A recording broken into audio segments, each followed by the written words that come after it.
Hello everyone, आज के session में हम क्लास 10 के लिए मॉडल पेपर की एक नई सीरीज शुरू करने जा रहे हैं, जिसमें हम मॉडल पेपर फर्स्ट का सॉल्यूशन करेंगे फुल एक्सप्लेनेशन के साथ। तो आप वीडियो को जल्दी से अपने दोस्तों के साथ शेयर कर दीजिए। तो चलिए आज की क्लास शुरू करते हैं। तो आपका पहला क्वेश्चन है, fill in the blanks with appropriate form of the verb. मतलब वर्ब भरनी है। देखो कैसे, द एनुअल एग्जामिनेशन रिक्त स्थान में फिर लिखा हुआ है नेक्स्ट मंथ और ऑप्शन दे रखा है स्टार्ट फॉर्म भरनी है। तो देखो नेक्स्ट प्लस टाइम दे रखा है तो विल या सेल आएगा। अगर आपका सब्जेक्ट आई या वी है तो सेल आएगा, अदरवाइज विल आएगा। तो द एनुअल एग्जामिनेशन के अकॉर्डिंग हमने क्या लगा दिया, विल लगा दिया। और विल और सेल के बाद में वर्ब की फर्स्ट फॉर्म लिखते हैं। तो यहाँ पर हम क्या लिख देंगे, स्टार्ट। तो हमारा आंसर क्या हो गया, विल स्टार्ट हमारा आंसर हो गया। दूसरा देखिए, टाउन्स लिखा हुआ है, रिक्त स्थान इनटू सिटीज दीज डेज लिखा हुआ है। क्या आ रहा है, दीज डेज। तो दीज डेज का मतलब होता है कंटिन्यूस टेंस। तो इजाराम प्लस वर्ब की फोर्थ फॉर्म लिखेंगे। चेंज हमें फॉर्म बननी है तो टाउन्स प्लूरल है तो हम आर लगाएंगे और चेंज का क्या हो जाएगा, चेंजिंग। जी को हटाकर क्या कर देंगे, ING लगा देंगे। तो आर चेंजिंग आपका आंसर हो जाएगा।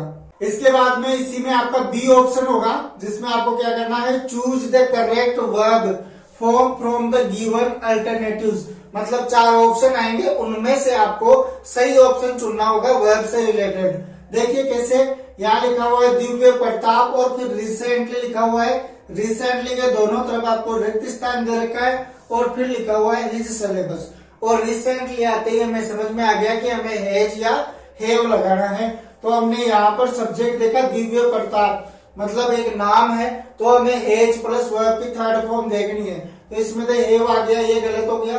ये अपना आंसर हो सकता है, इसमें भी हेज है, ये भी अपना आंसर हो सकता है। यहाँ पर हेव आ गया तो ये नहीं होगा। यहाँ पर हमने देखा हेज के बाद में रिवाइज वर्ब की फर्स्ट फॉर्म दे रखी है, इसका मतलब ये भी हमारा क्या हो गया, गलत हो गया। तो हेज रिवाइज्ड, सी ऑप्शन हमारा आंसर हो जाएगा। Is that clear. इसके बाद में अगला देखिए, इसमें लिखा हुआ है संजना रिक्त स्थान food at this time. At this time तो क्या बता रहा है, कंटिन्यूटी बता रहा है और टुमारो बता रहा है फ्यूचर के बारे में। तो फ्यूचर कंटिन्यूस टेंस हो गया। तो संजना के अकॉर्डिंग क्या आ जाएगा, विल या सेल बी। विल बी या सेल बी प्लस वर्ब की फोर्थ फॉर्म। तो देखो विल कुकिंग नहीं आएगा, विल बी कुकिंग आपका आंसर हो जाएगा। इज कुकिंग प्रेजेंट की बात कर रहे हैं ये दोनों, तो सी और डी आपका वैसे गलत हो गया। इसके बाद में क्या बोल रहा है, rewrite the following sentences changing them into indirect speech.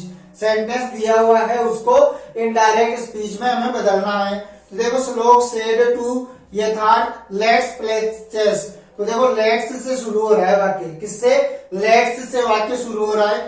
तो देखो हमने यहाँ पर श्लोक का श्लोक लिख दिया। सेड टू की जगह आप सजेस्टेड टू लगा सकते हैं या फिर प्रपोज्ड टू लगा सकते हैं। इसके बाद में यथार्थ आपका ऐसा कैसा आ जाएगा, इन्वर्टेड कोमा कोट, अगर आपको दैट लगा देना है। फिर देखो अगर यहाँ पर रिपोर्टिंग वर्ब में इस वाले पार्ट में अगर आपको आई या वी मिलता है, अस मिलता है, तो हम यहाँ पर वी करेंगे, अदरवाइज यहाँ पर हम करेंगे दे शुड। क्या करेंगे, दे शुड। ये हमें अपने मन से लिखना होगा, लेट्स को हटा करके दे शुड करेंगे। फिर प्ले चेस ऐसा कैसा यहाँ पर आ जाएगा। तो अपना आंसर क्या बन जाएगा, Shlok suggested to Yatharth that they should play chess. Is that clear. तो चलिए बढ़ते हैं आगे के क्वेश्चंस की तरफ। इसके बाद में अगला आपका सेंटेंस फिर से नरेशन का है। तो देखो आपको क्वेश्चन मार्क जैसे ही दिख जाए, क्वेश्चन मार्क जैसे ही दिख जाए तो सेड टू की जगह आप आस्क्ड लगा दो। सेड टू की जगह क्या लगा दो, आस्क्ड लगा दो। फिर इधर भोजराज लिखा हुआ है, इसको ऐसा कैसा लिख देंगे। ठीक है भाई। इधर लवीसा लिखा हुआ है, इसको भी ऐसा का ऐसा लिख देंगे। और सेड टू की जगह हमने क्या लगा दिया, आस्क्ड। इसके बाद में आपको इन्वर्टेड कोमा को हटा करके इफ लगाना है। क्यों, क्योंकि आपका जो वाक्य है वो हेल्पिंग वर्ब से शुरू हो रहा है। और जब भी वाक्य हेल्पिंग वर्ब से शुरू होगा तो आप इफ या वेदर लगाओगे, ज्यादातर इफ सही रहता है। अगर वाक्य के अंत में क्वेश्चन मार्क से पहले और नोट लिखा हुआ हो, क्या लिखा हुआ हो, और नोट, तब हम लगाते हैं वेदर, बाकी इफ सही रहता है। इसके बाद में HSVO दे रखा है, हमें SHVO में बनाना है। तो यू आपका सेकंड पर्सन है, तो भोजराज के अकॉर्डिंग हम क्या कर देंगे, ही कर देंगे। दूर से समझ में आया कि प्रेजेंट है तो पास्ट में कर देंगे। फर्स्ट फॉर्म की सेकंड फॉर्म भी रीड ही होती है, तो रीड की तीनों फॉर्म रीड ही होती है। दिस बुक का क्या हो जाएगा, दैट बुक हो जाएगा आपका।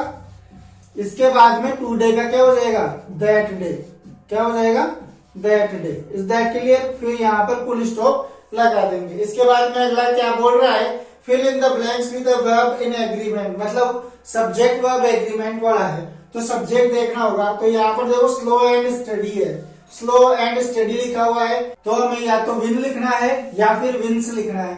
तो हमने देखा slow and study singular subject है तो सिंगुलर वर्ब चाहिए तो हम विंस लिख देंगे। एस वाली वर्ब आपकी सिंगुलर वर्ब होती है, जिस वर्ब के अंत में एस आता है वो आपकी सिंगुलर वर्ब होती है।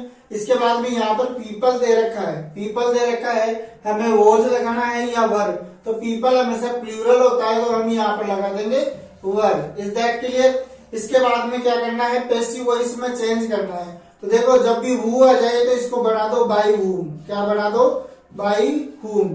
इसके बाद में स्टोल सेकंड फॉर्म है, द वॉच हमारा ऑब्जेक्ट है, इसका सब्जेक्ट बनाएंगे तो इसके अकॉर्डिंग यहाँ पर आ जाएगा वॉच, द वॉच।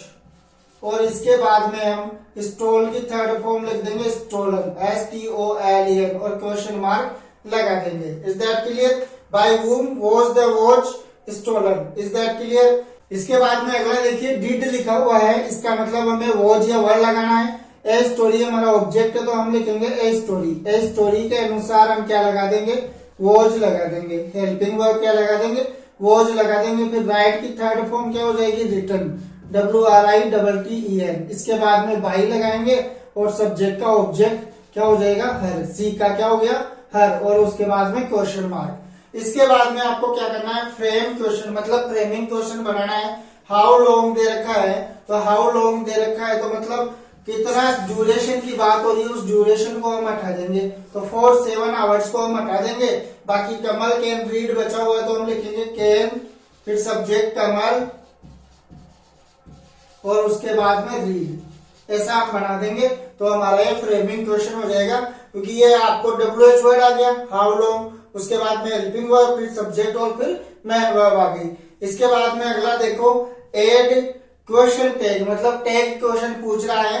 आपका सेंटेंस है प्रद्युमन विल टीच इंग्लिश, ऐसा दे रखा है तो इसका आंसर हम इधर लिख लेते हैं। यहाँ पर इसका आंसर हो जाएगा वॉन्ट। अब वॉन्ट क्यों हुआ, यहाँ देखो विल टीच लिखा हुआ है ना, सेंटेंस पॉजिटिव है तो हमें क्वेश्चन टैग नेगेटिव बनाना होगा। और इधर प्रद्युमन है, इसके लिए हमें प्रोनाउन का यूज करना होगा ही, तो हमारा आंसर हो जाएगा वॉन्ट ही, जो यहाँ पर लास्ट में लिख दिया जाएगा। Is that clear.